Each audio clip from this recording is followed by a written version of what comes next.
Today I'm going to talk about an important topic. It's fear. Fear produces a lot of stress. Once you have the combination of stress and fear, it's a disaster because it compromises your nervous system. And when your nervous system is compromised, what happens is shuts down your immune system.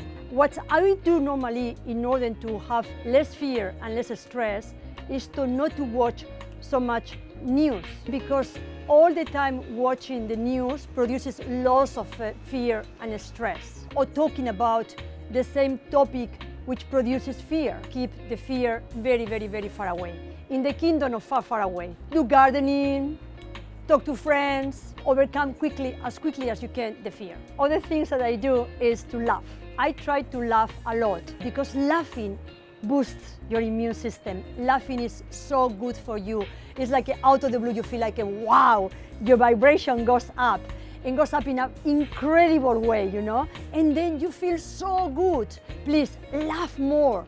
Find ways. There are so many ways to laugh. Watching videos, funny videos, watching movies, reading books. When you laugh so much, out of the blue, you don't see things as dark as they were before.